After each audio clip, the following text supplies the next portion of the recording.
Mobile phone এখন আমাদের জীবনের একটা অবিচ্ছেদ্য অংশ। সকালে ঘুম থেকে ওঠার পর থেকে রাতে ঘুমাতে যাওয়ার আগে পর্যন্ত দিনের একটা বড় সময় কেটে যায় এই স্ক্রিনের সামনে। আর নতুন প্রজন্মের ক্ষেত্রে এই নির্ভরতা তো অনেকটাই বেশি। অনেক সময় দেখা যায় স্কুল থেকে ফিরে পড়াশোনার ফাঁকে কেউ কেউ ভিডিও দেখছে, কেউ রিল স্ক্রল করছে, কেউ আবার বন্ধুদের পোস্টে লাইক কমেন্ট করছে। গত কয়েক বছরে শিশু এবং কিশোরদের সোশ্যাল মিডিয়া ব্যবহার নিয়ে বিশ্বের বিভিন্ন দেশে একটা উদ্বেগ বেড়েছে।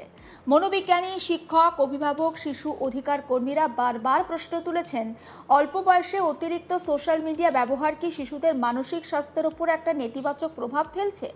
কেউ বলছেন সোশ্যাল মিডিয়া নতুন প্রজন্মকে তথ্য প্রযুক্তির সঙ্গে যুক্ত করছে। আবার অন্য একটি অংশের দাবি, এই প্ল্যাটফর্মগুলোর যে অ্যালগরিদম সেটা এমনভাবে তৈরি করা হয় যাতে ব্যবহারকারীরা দীর্ঘ সময় ধরে স্ক্রিনে আটকে থাকেন।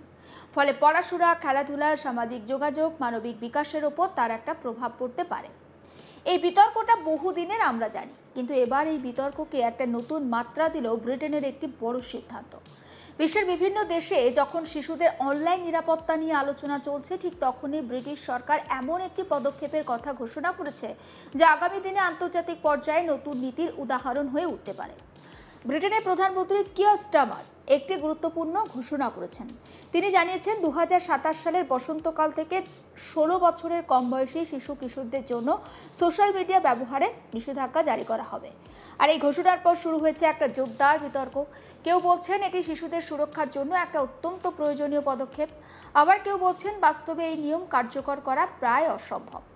কিন্তু প্রধানমন্ত্রী কিয়ার স্টারমারের বক্তব্য, তিনি বলছেন যে শিশুদের নিরাপত্তা আর সুখের সঙ্গে সরকার কোনো ধরনের আপোষ করতে চায় না। তিনি মনে করেন বর্তমান সময়ে অনেক জনপ্রিয় সোশ্যাল মিডিয়া প্ল্যাটফর্ম এমনভাবে ডিজাইন করা হচ্ছে যাতে ব্যবহারকারীরা ঘন্টার পর ঘন্টা সেখানে সময় কাটান। তার ভাষায়, এই যে প্ল্যাটফর্মগুলি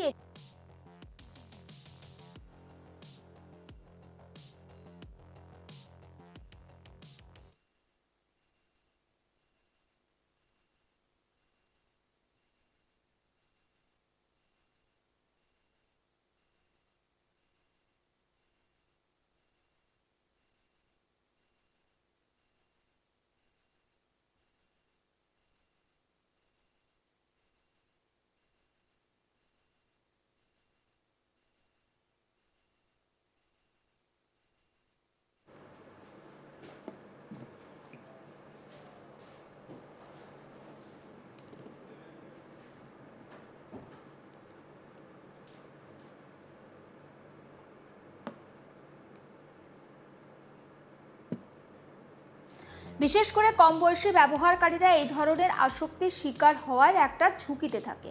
স্টারমার বলেন, শিশুদের সুস্থ বিকাশের জন্য একটি নিরাপদ ডিজিটাল পরিবেশ তৈরি করা ভীষণ প্রয়োজন, আর সেই লক্ষ্যেই এই নতুন নীতি গ্রহণ করা হয়েছে। এখন প্রশ্ন হলো, কোন কোন প্ল্যাটফর্ম এই নিষেধাজ্ঞার আওতায় আসবে? সরকার বলছে যে বিশ্বের সবথেকে জনপ্রিয় কয়েকটি প্ল্যাটফর্ম সোশ্যাল মিডিয়া তালিকায় রয়েছে, এবং এর মধ্যে প্রথমেই রয়েছে Snapchat, TikTok, YouTube, Instagram, Facebook এবং এক্স। অর্থাৎ 16 বছরের নিচে থাকা ব্যবহারকারীরা ভবিষ্যতে এই প্ল্যাটফর্মগুলোতে প্রবেশ করতে পারবে না, অর্থাৎ তাদের জন্য বিশেষ একটা সীমাবদ্ধতা তৈরি করা হবে। তবে একটি বিষয় কিন্তু এখানে বিশেষভাবে উল্লেখযোগ্য, সব ধরনের ডিজিটাল পরিষেবা এই নিষেধাজ্ঞার মধ্যে পড়ছে না। যেমন হোয়াটসঅ্যাপের মতো মেসেজিং পরিষেবাকে এই নিয়মের বাইরে রাখা হয়েছে, কারণ সরকারের মতে ব্যক্তিগত যোগাযোগ এবং সোশ্যাল মিডিয়া ব্যবহারের মধ্যে একটা মৌলিক পার্থক্য রয়েছে। অনেক পরিবারের জন্য হচ্ছে এই মেসেজিং অ্যাপ একমাত্র যোগাযোগের মাধ্যম, তাই এই পরিষেবাগুলোকে আপাতত নিষেধাজ্ঞার আওতায় নিয়ে আসা হচ্ছে না। তবে এবার আসা যাক এই সিদ্ধান্তের পিছনে আন্তর্জাতিক প্রেক্ষাপট কি রয়েছে। ব্রিটেনের এই ধরনের পদক্ষেপ নেওয়ার প্রথম দেশ তা কিন্তু নয়। এর আগে অস্ট্রেলিয়া একই ধরনের আইন চালু করেছে। গত বছর ডিসেম্বরে অস্ট্রেলিয়া বিশ্বের প্রথম দেশ হিসাবে কম বয়সীদের সোশ্যাল মিডিয়া ব্যবহারের ওপর কঠোর নিয়ন্ত্রণ আরোপ করে। তখন বিশ্বজুড়ে এই সিদ্ধান্ত নিয়ে একটা ব্যাপক আলোচনা হয়েছিল।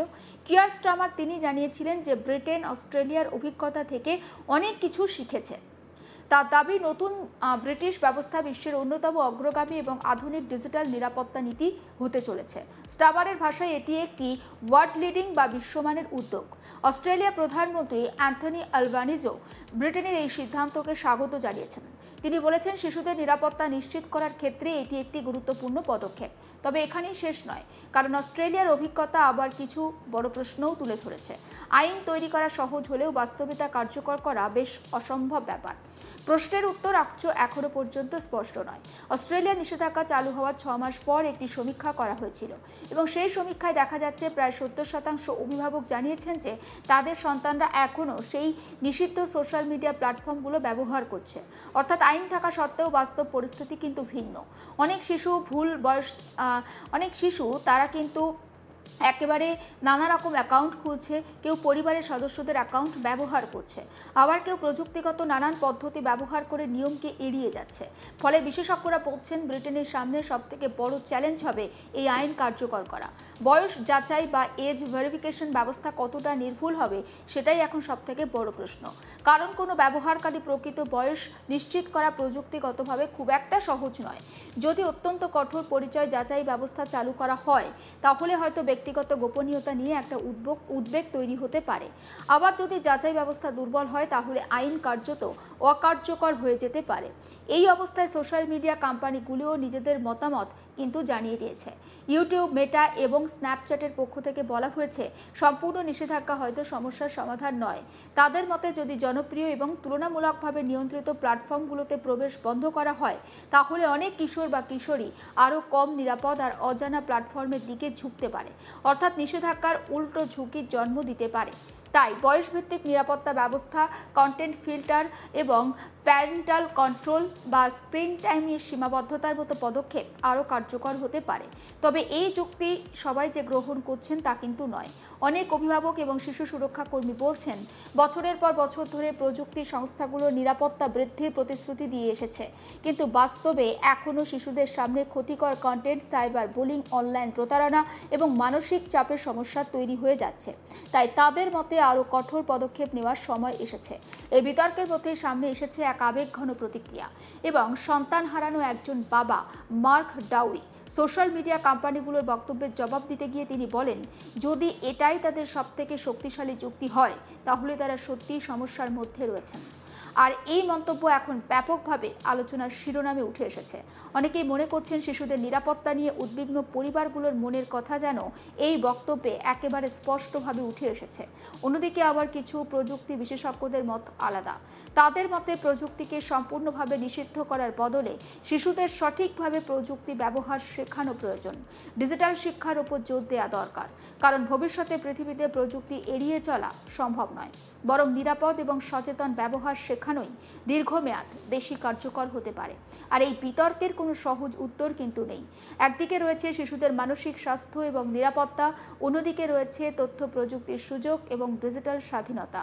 এই দুয়ের মধ্যে সঠিক ভারসাম্য খুঁজে পাওয়াই এখন বিশ্বের বিভিন্ন সরকারের সামনে একটা বড় চ্যালেঞ্জ। সমস্ত আপডেট পৌঁছে দেবো আপনাদের কাছে। নজর রাখুন আজ তাক বাংলায়, সাবস্ক্রাইব করতে ভুলবেন না।